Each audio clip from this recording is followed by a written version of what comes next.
ఓం శాంతి 21/4/2025 సాకార ఈశ్వరీయ మధుర మహావాక్యాలు.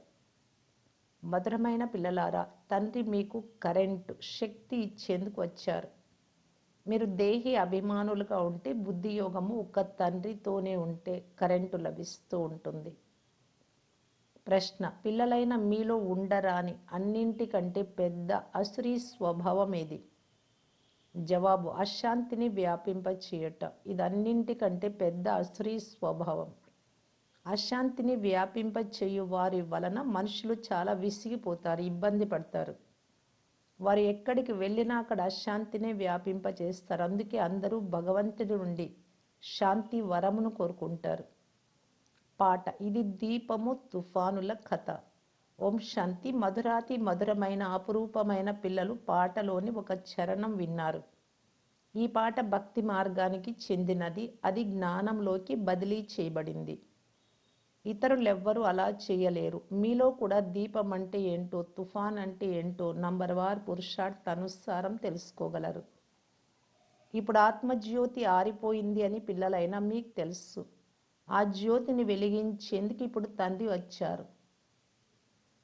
ఎవరైనా మరణించినప్పుడు కూడా దీపం వెలిగిస్తారు. అది ఆరిపోకుండా చాలా జాగ్రత్త వహిస్తారు. దీపం ఆరిపోతే ఆత్మ అంధకారం ద్వారా వెళ్లాల్సి వస్తుంది అని భావిస్తారు. అందుకే దీపం ఆరిపోకుండా వెలిగించి ఉంచుతారు. సత్యుగంలో ఇటువంటి మాటలు ఉండవు. అక్కడ అందరూ ప్రకాశంలోనే ఉంటారు. ఆకలి మొదలైన మాటలు ఉండవు. అక్కడ చాలా సంపద మొదలైనవన్నీ లభిస్తాయి. ఇక్కడ గాఢాంధకారం అలుముకొని ఉంది. ఇది చీచీ ప్రపంచం కదా. అందరి ఆత్మజ్యోతులు ఆరిపోయి ఉన్నాయి. అందరికంటే ఎక్కువగా మీ జ్యోతులే ఆరిపోయాయి. ముఖ్యంగా మీ కొరకే తండ్రి వస్తారు. మీ జ్యోతులు ఆరిపోయి ఉన్నాయి. ఇప్పుడు వాటికి కరెంట్ ఎక్కడి నుండి లభిస్తుంది? కరెంటు తండ్రి నుండే లభిస్తుంది అని పిల్లలకు తెలుసు. కరెంటు తీవ్రంగా ఉంటే బల్బులో ప్రకాశం ఎక్కువగా ఉంటుంది. అందువలన ఇప్పుడు మీరు పెద్ద మిషన్ నుండి కరెంటు తీసుకుంటూ ఉన్నారు. బాంబే వంటి పట్టణాలలో చాలామంది మనుషులు ఉంటారు. అక్కడ కరెంట్ ఎక్కువగా కావాల్సి ఉంటుంది కనుక దానికి తగినంత పెద్ద మిషన్ తప్పకుండా ఉంటుంది. ఇది అనంతమైన విషయం. ప్రపంచంలోని ఆత్మలందరి జ్యోతి ఆరిపోయి ఉంది. వాటికి కరెంట్ ఇవ్వాలి. ముఖ్యమైన విషయం బుద్ధియోగము తండ్రితో జోడించండి. దేహి అభిమానులుగా అవ్వండి అని ఆ తండ్రి అర్థం చేయిస్తున్నారు. ప్రపంచంలోని పతిత మనుషులను పావనంగా చేసేందుకు సుప్రీం తండ్రి వచ్చారు. వారు ఎంతో గొప్ప తండ్రి. అందరి జ్యోతులను వెలిగించేందుకు వచ్చారు. ప్రపంచంలోని మానవ మాతృల జ్యోతులన్నింటినీ వెలిగిస్తారు. అసలు తండ్రి ఎవరు? జ్యోతులను ఎలా వెలిగిస్తారు? ఈ విషయాలు ఎవ్వరికీ తెలియవు. వారిని జ్యోతి స్వరూపము అని కూడా అంటారు. మళ్ళీ సర్వవ్యాపి అని కూడా అంటారు. జ్యోతి ఆరిపోయినందున జ్యోతి స్వరూపాన్ని పిలుస్తారు. అఖండ జ్యోతి సాక్షాత్కారం కూడా అవుతుంది. అర్జునుడు ఈ తేజమును సహించలేను అని, కరెంటు చాలా ఎక్కువగా ఉంది అని చెప్పినట్లు చూపిస్తారు. ఇప్పుడు ఈ విషయాలన్నీ పిల్లలైనా మీరు అర్థం చేసుకున్నారు. ఇప్పుడు మీరంతా ఆత్మలని అందరికీ అర్థం చేయించాలి. ఆత్మలు పైనుండి ఇక్కడికి వస్తాయి. ఆత్మ మొదట పవిత్రంగా ఉండేది. అందులో శక్తి ఉండి సతువు ప్రధానంగా ఉండేది. బంగారు యుగంలో ఆత్మలు పవిత్రంగా ఉంటాయి. ఆ తర్వాత అవి అపవిత్రంగా కూడా అవ్వాల్సి ఉంటుంది. అపవిత్రమైనప్పుడు మీరు వచ్చి దుఃఖం నుండి ముక్తులుగా చేయమని గాడ్ ఫాదర్ను పిలుస్తారు. ముక్తులుగా చేయడం, పవిత్రంగా చేయడం, ఈ రెండింటి అర్థం వేరు వేరుగా ఉంది. తప్పకుండా ఎవరి ద్వారానో పతితమైనందునే బాబా మీరు వచ్చి ముక్తులుగా చేసి పవిత్రంగా కూడా చెయ్యండి అని పిలుస్తారు. ఇక్కడ నుండి శాంతిధామానికి తీసుకెళ్ళమంటారు. శాంతిని వరంగా ఇవ్వండి అని వేడుకుంటారు. ఇప్పుడు తండ్రి అర్థం చేయిస్తూ ఉన్నారు. ఇచ్చట శాంతిగా ఉండలేరు. శాంతి ఉండేది శాంతిధామంలో. సత్యుగంలో ఒకే ధర్మం, ఒకే రాజ్యం ఉంటాయి. అందువలన అక్కడ అశాంతి ఉండదు, శాంతి ఉంటుంది. ఎలాంటి అలజడి ఉండదు. ఇక్కడ మానవుల అశాంతి వలన కలత చెంది ఉన్నారు. ఒక ఇంటిలోనే ఎన్నో జగడాలు జరుగుతూ ఉంటాయి. ఉదాహరణకు స్త్రీ పురుషుల మధ్య జగడం ఉంటే తల్లి, తండ్రి, పిల్లలు, సోదరి, సోదరులు మొదలైన వారందరూ కలత చెందుతారు. అశాంతిగా ఉండే మనుషులు ఎక్కడికి వెళ్ళినా అశాంతిని వ్యాపింపజేస్తారు. ఎందుకంటే అది అసురీ స్వభావం కదా. సత్యుగం సుఖధామము అని ఇప్పుడు మీకు తెలుసు. అక్కడ సుఖశాంతులు రెండు ఉంటాయి. పరంధామంలో అయితే కేవలం శాంతి మాత్రమే ఉంటుంది. దానిని స్వీట్ సైలెన్స్ హోమ్ అని అంటారు. ముక్తిధామము కావలసిన వారికి కేవలం ఇంత మాత్రం తెలిపితే చాలు. మీకు ముక్తి కావాలి అంటే తండ్రిని స్మృతి చేయండి. ముక్తి తర్వాత తప్పకుండా జీవన్ ముక్తి ఉంటుంది. మొదట జీవన్ ముక్తులుగా అవుతారు, తర్వాత జీవన్ బంధనంలోకి వస్తారు. సగం సగం కదా. సతో ప్రధానం నుండి మళ్ళీ సతో రజో తమోలోకి తప్పకుండా రావాలి. చివరిలో సగము ఒకటో జన్మ తీసుకునేవారు సుఖ దుఃఖాలనేం అనుభవం చేస్తారు? మీరన్నీ పూర్తిగా అనుభవం చేస్తారు. మేము ఇన్ని జన్మలలో సుఖంగా ఉంటాము అని, ఇన్ని జన్మలు దుఃఖంలో ఉంటామని మీకు తెలుసు. ఫలానా ఫలానా ధర్మాల వారు నూతన ప్రపంచంలోకి రాలేరు. వారి పాత్రనే సత్యుగం తర్వాత ఉంటుంది. క్రొత్త ఖండాలు ఏర్పడతాయి. ఆ క్రొత్త ఖండం వారికి నూతన ప్రపంచంలాగా ఉంటుంది. ఉదాహరణకు బౌద్ధ ఖండము, క్రైస్తవ ఖండము కొత్తవి కదా. వారు కూడా సతో రజో తమోల ద్వారా వెళ్ళే తీరాలి. వృక్షంలో కూడా ఇలాగే ఉంటుంది. నెమ్మది నెమ్మదిగా వృద్ధి చెందుతూ ఉంటుంది. మొదట వచ్చిన వారు క్రిందనే ఉంటారు. క్రొత్త క్రొత్త ఆకులు ఎలా వస్తాయో చూశారు కదా. క్రొత్త క్రొత్త ఆకుపచ్చని లేత ఆకులు వస్తూ ఉంటాయి.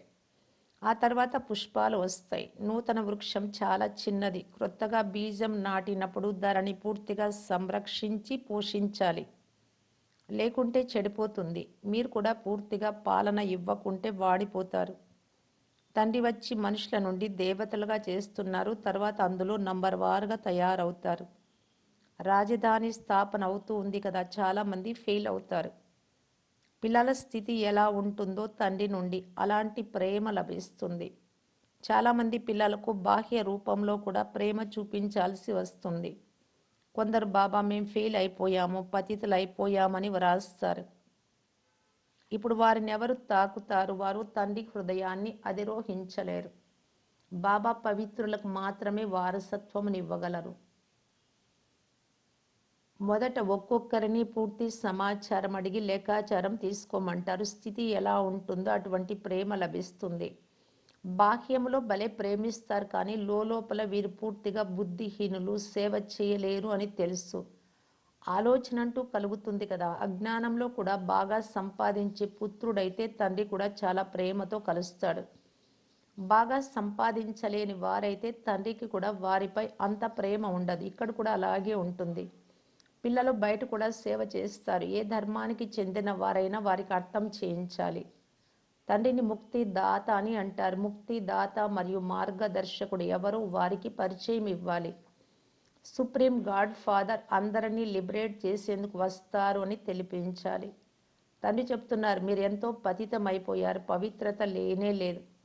ఇప్పుడు నన్ను స్మృతి చెయ్యండి. తండ్రి అయితే సదా పవిత్రులు, మిగిలిన వారంతా పవిత్రుల నుండి తప్పకుండా అపవిత్రులుగా అవుతారు. పునర్జన్మలు తీసుకుంటూ తీసుకుంటూ క్రిందకు దిగుతూ వస్తారు.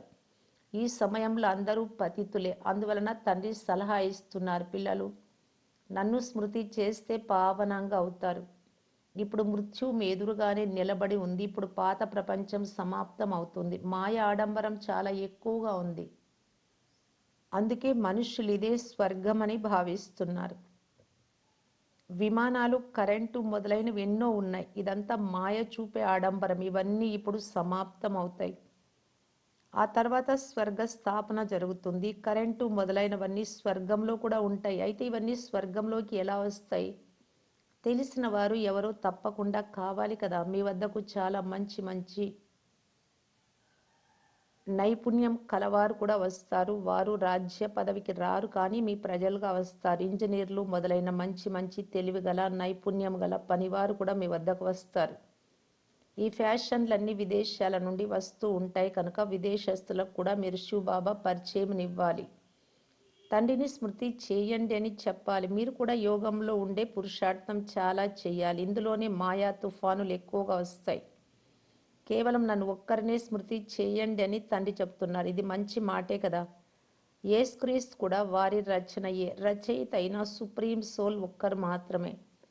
మిగిలిన వారంతా వారి రచనే. వారసత్వం ఒక్క రచయిత ద్వారా మాత్రమే లభిస్తుంది. ఇటువంటి మంచి మంచి పాయింట్లు నోట్ చేసుకోవాలి.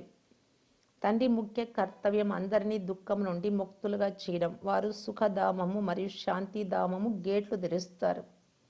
వారినే ఓ ముక్తిదాత, దుఃఖం నుండి ముక్తినిప్పించి మమ్మలను శాంతిధామము సుఖధామానికి తీసుకెళ్ళండి అని అడుగుతారు. ఇక్కడ సుఖధామం ఉన్నప్పుడు మిగిలిన ఆత్మలు శాంతిధామంలో ఉంటాయి. స్వర్గము గేటు నా తండ్రే తెరుస్తారు. ఒకటేమో నూతన ప్రపంచపు గేటు, రెండవది శాంతిధామము గేటు. 2 గేట్లు తెరుచుకుంటాయి. ఇప్పుడు అపవిత్రమైన ఆత్మలకు తండ్రి శ్రీమతమునిస్తున్నారు. స్వయాన్ని ఆత్మగా భావించి నన్ను స్మృతి చేస్తే మీ పాపాలు తొలగిపోతాయి. ఇప్పుడు ఎవరెవరు పురుషార్థం చేస్తారు వారు తమ తమ ధర్మాలలో మళ్ళీ ఉన్నత పదవి పొందుతారు. పురుషార్థం చేయకుంటే తక్కువ పదవిని పొందుతారు. మంచి మంచి పాయింట్లు నోట్ చేసుకుంటే సమయానికి పనికి వస్తాయి. శివబాబా కర్తవ్యాన్ని మేము తెలుపుతాము అని చెప్తే గాడ్ ఫాదర్ శివుడి కర్తవ్యాన్ని తెలిపించే వీరెవరు అని అడుగుతారు. ఆత్మరూపంలో అందరము సోదరులమే అని చెప్పండి. తర్వాత ప్రజాపిత బ్రహ్మ ద్వారా రచనను రచించినప్పుడు సోదరి సోదరులుగా అవుతారు అని చెప్పండి.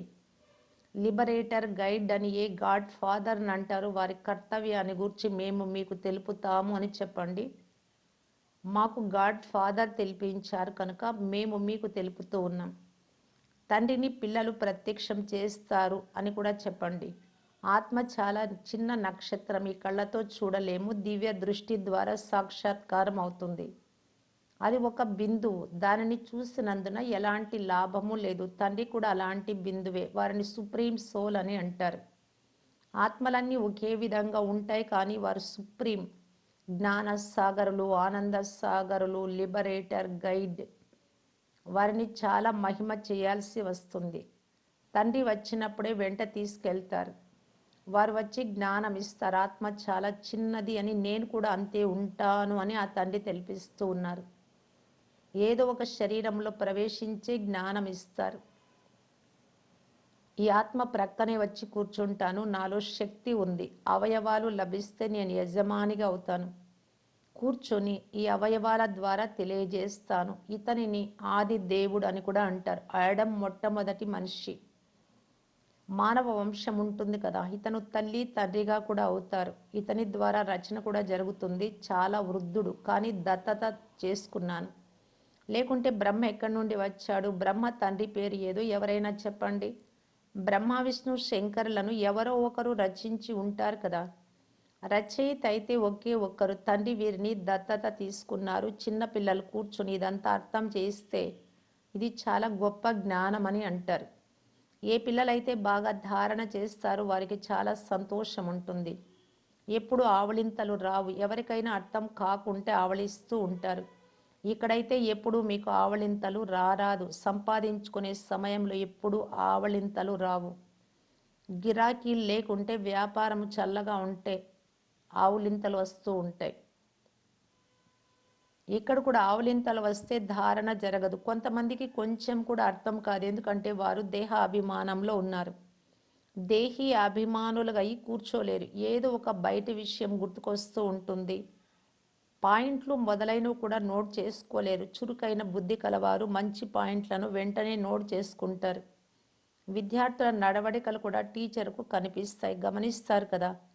తెలివిగల టీచర్ దృష్టి అన్ని వైపులకు తిరుగుతూ ఉంటుంది. అప్పుడే చదువుకు సర్టిఫికెట్ ఇవ్వగలరు.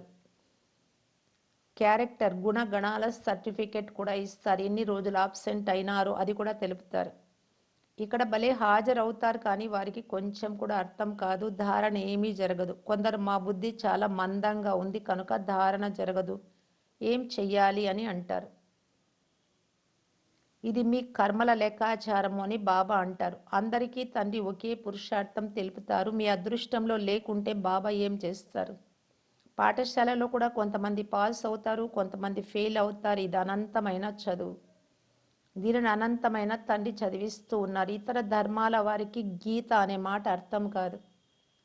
వారి దేశమును గమనించి వారికి అర్థం చేయించాలి.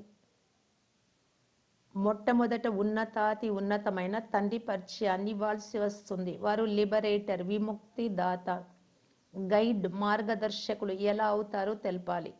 స్వర్గంలో ఈ వికారాలు ఉండవు. ఇప్పుడు దీనిని సైతాన్ రాజ్యం అని అంటారు. పాత ప్రపంచం కదా, దీన్ని గోల్డెన్ ఏజ్ అని అనరు. ఒకప్పుడు నూతన ప్రపంచంగా ఉండేది, ఇప్పుడు అదే పాతదైపోయింది. సేవ చెయ్యాలి అనే ఆసక్తి ఉన్న పిల్లలు పాయింట్లు నోట్ చేసుకోవాలి. మంచిది. మధురాతి మధురమైన అపురూపమైన పిల్లలకు మాతా పిత బాప్దాదాల ప్రియ స్మృతులు మరియు గుడ్ మార్నింగ్. ఆత్మిక పిల్లలకు ఆత్మిక తండ్రి నమస్తే. ధారణ కొరకు ముఖ్య సారం. ఫస్ట్ పాయింట్, చదువులో చాలా సంపాదన ఉంది కావున ఖుషీగా సంపాదించాలి. చదువుకునే సమయంలో ఎప్పుడూ నిద్ర, ఆవలింతలు మొదలైనవి రారాదు. బుద్ధియోగం అటు ఇటు వెళ్ళరాదు. పాయింట్లు నోట్ చేసుకుని ధారణ చేస్తూ ఉండండి. సెకండ్ పాయింట్, పవిత్రంగా అయ్యి తండ్రి హృదయపూర్వక ప్రేమను పొందేందుకు అధికారులుగా అవ్వాలి. సేవలో చాలా చురుకుగా ఉండాలి. మంచి సంపాదన చేయాలి, చేయించాలి. వరదానము, మరజీవ జన్మ యొక్క స్మృతి ద్వారా సర్వ కర్మ బంధనాలను సమాప్తం చేసే కర్మయోగి భవ. ఈ మరజీవ దివ్య జన్మ కర్మ బంధనాల జన్మ కాదు, ఇది కర్మయోగి జన్మ. ఈ అలౌకిక దివ్య జన్మలో బ్రాహ్మణాత్మ స్వతంత్రంగా ఉంటుంది, పరతంత్రంగా ఉండదు. ఈ శరీరం అప్పుగా లభించింది. మొత్తం విశ్వసేవ కొరకు పాత శరీరములతో తండ్రి శక్తిని నింపి నడిపిస్తూ ఉన్నారు. బాధ్యత తండ్రిది, మీది కాదు. తండ్రి డైరెక్షన్ ఇచ్చారు, కర్మలు చెయ్యండి. మీరు స్వతంత్రులు, నడిపించేవారు నడిపిస్తున్నారు. ఈ ప్రత్యేకమైన ధారణ ద్వారా కర్మ బంధనాలను సమాప్తం చేసి కర్మయోగులుగా అవ్వండి. స్లోగన్, సమయం యొక్క సమీపతకు పునాది మీ యొక్క అనంతమైన వైరాగ్య వృత్తి. అవ్యక్త సూచన, కంబైన్డ్ స్వరూపం యొక్క స్మృతి ద్వారా సదా విజయులుగా కావటానికి బాప్దాదా తెలియజేస్తూ ఉన్నారు. ఎంతెంత స్మృతిలో ఉంటారో అంతగా. నేను ఒంటరిగా లేను, బాప్దాదా సదా తోడుగా ఉన్నారు అని అనుభవం అవుతుంది. ఏ సమస్య ఎదురైనా నేను కంబైన్డ్గా ఉన్నాను అనే స్మృతిలో ఉంటే భయపడరు. కంబైన్డ్ రూపం యొక్క స్మృతి ద్వారా ఏదైనా కష్టమైన కార్యం కూడా సహజం అవుతుంది. మీ భారం అంతా తండ్రిపై ఉంచి స్వయం తేలికగా అయిపోతే సదా స్వయాన్ని భాగ్యశాలిని అని అనుభవం చేస్తారు. అంతేకాక ఫరిస్తా సమానంగా నాట్యం చేస్తూ ఉంటారు. ఓం శాంతి.